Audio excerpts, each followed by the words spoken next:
na parte de terça-feira, aliança no Sinai.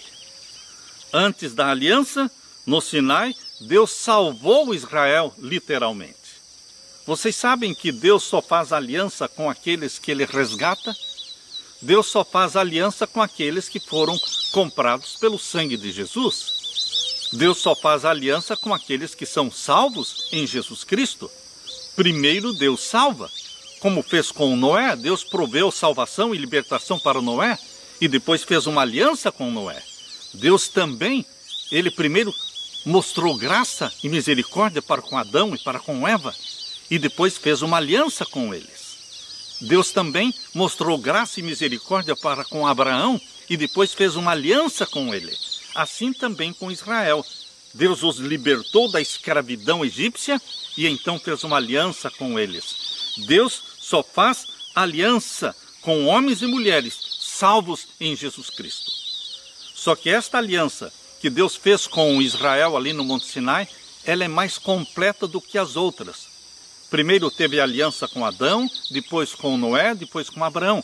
Esta é a quarta aliança bíblica, mas ela é muito mais completa, porque aqui nesta quarta aliança com Israel, Deus deu a doutrina do santuário. Deus deu o ritual do santuário terrestre. O santuário terrestre é a mais perfeita ilustração do grande plano da salvação.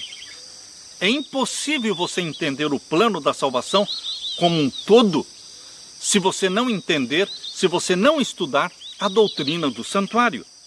Queridos, a doutrina do santuário foi estabelecida para se tornar uma explicação, uma ilustração, uma cópia de como funciona o grande e maravilhoso plano da salvação. Abra sua Bíblia em Deuteronômio capítulo 29. Deuteronômio capítulo 29, vamos ler os versos 10 a 13. Deuteronômio capítulo 29, versos 10 a 13.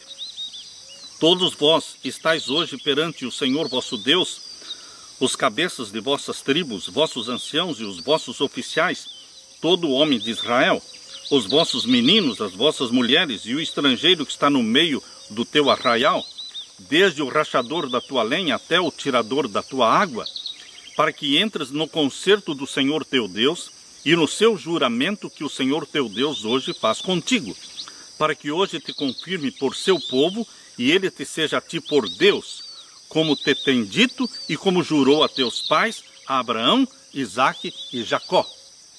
Olha a aliança, Deus os tira do Egito, Deus faz aquele milagre maravilhoso, libertando-os, abrindo o Mar Vermelho, fazendo com que eles passassem o Mar Vermelho em seco. Deus destrói os egípcios no Mar Vermelho, Deus conduz o seu povo pelo deserto até o Sinai, e aí, depois de todos estes milagres, estas maravilhas de salvação e de libertação, Deus então lhes dá a lei. A lei é dada para aqueles que são filhos e filhas de Deus. A lei de Deus não tem valor nenhum para o ímpio. Nós precisamos entender isso. Primeiro, Deus nos faz filhos e filhas, através de Jesus Cristo, nascendo da água e do Espírito, gerados pelo Espírito Santo. O nosso nome é registrado no livro da vida. E então, como filhos e filhas de Deus, Deus diz, agora eu tenho para vocês, meus filhos, a minha lei, os meus mandamentos. Eu vou dar poder para vocês obedecerem os meus mandamentos. O santuário estava dividido em 3 partes. O pátio, onde tinha o altar de sacrifício, e a pia. E na primeira sala, chamada Lugar Santo, existia o candeeiro com 7 lâmpadas, à esquerda de quem entrava, à direita de quem entrava estava a mesa com 12 pães, e na frente de quem entrava estava o altar de incenso. Aí tinha o véu, e atrás do véu estava o lugar santíssimo, onde estava a arca do concerto com os 10 mandamentos dentro. E ali, sobre a arca do concerto, existia uma luz sobrenatural, a presença divina, Shekinah. Queridos, este tabernáculo terrestre, este santuário terrestre, foi dado para ilustrar o plano da salvação. A primeira parte é o pátio. É lá que está o altar de sacrifício. Jesus Cristo morreu no pátio. O pátio do santuário celestial é o planeta Terra. Jesus morreu no Monte do Calvário. O Monte do Calvário foi o altar de sacrifício do santuário celestial. Ali não morreu um animalzinho, ali morreu Jesus Cristo, Filho de Deus. Portanto, queridos, a salvação começa lá no Monte do Calvário. Percebam que a lei de Deus não estava no pátio, não estava no lugar santo. A lei de Deus estava no Santíssimo. O pecador, quando vinha confessar os seus pecados, buscando salvação, ele entrava no pátio. E ali era sacrificado o cordeirinho no pátio. Quando o pecador colocava as mãos sobre a cabeça do cordeiro, confessava os pecados, matava aquele cordeiro, e o cordeiro era colocado sobre o altar de sacrifício e era queimado em oferta a Deus. Jesus Cristo é o Cordeiro de Deus que tira o pecado do mundo. A salvação para o pecador exige que ele vá ao Calvário. Primeiramente você vai ao Calvário e você se agarra em Jesus Cristo como Cordeiro de Deus que tira o seu pecado. E você então é coberto pelo sangue de Jesus Cristo que nos purifica de todo o pecado. Então, queridos, no lugar santo vinha o ministério da intercessão. O ministério da intercessão está no lugar santo. Jesus Cristo primeiro morreu como Cordeiro de Deus no pátio, o planeta Terra, sobre o Monte do Calvário. Depois de cumprir com esta primeira fase de Jesus Cristo como sacrifício, como Cordeiro de Deus, ele ressuscitou e subiu ao céu e entrou no lugar santo e se tornou ali o nosso mediador, o nosso intercessor. Desde que ele subiu ao céu no ano 31 até o ano de 1844, durante todos esses séculos, Jesus Cristo oficiou como nosso sacerdote e mediador entre Deus e os homens. Porém, queridos, faltava uma fase no plano da salvação. Faltava a fase que acontece no Santíssimo do Santuário Celestial. Por isso, existe a profecia de Daniel 8,14, das 2.300 tardes e manhãs, dizendo que a purificação do santuário, que ocorria no Santíssimo do Santuário, ela aconteceria no ano de 1844, no final dos 2.300 anos.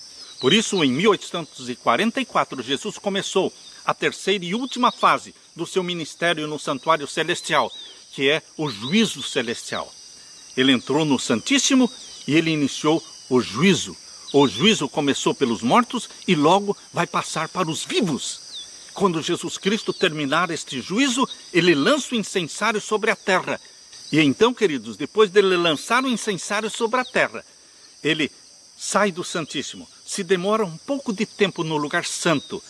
Ele tira as vestes sacerdotais e veste as vestes reais de Rei dos Reis, Senhor dos Senhores. E então ele retorna à terra em busca da sua igreja, em busca do seu povo. É este o plano da salvação, revelado através da doutrina do santuário. Queridos, Deus não colocou a lei lá no pátio para ser obedecida antes da redenção, antes do perdão. Não, queridos. O perdão, a graça de Deus se revela sem a lei. Ela se revela lá no pátio. Mas todos os perdoados e salvos em Jesus Cristo, eles são gerados pelo Espírito Santo. E o Espírito Santo grava a lei de Deus no seu coração. Nós não podemos eliminar a lei do plano da salvação. A lei não está no pátio, mas a lei está no Santíssimo. Por isso, queridos, depois de salvos em Jesus Cristo, Deus nos dá sua lei para obedecermos. É um privilégio, é uma alegria para todos nós que fomos salvos por Jesus Cristo, cobertos pelo seu sangue, purificados. É um privilégio podermos obedecer a lei do nosso Pai. A tua lei está dentro do meu coração. É a minha meditação de dia e de noite. Deleito-me em fazer a tua vontade, ó Deus. Aleluia.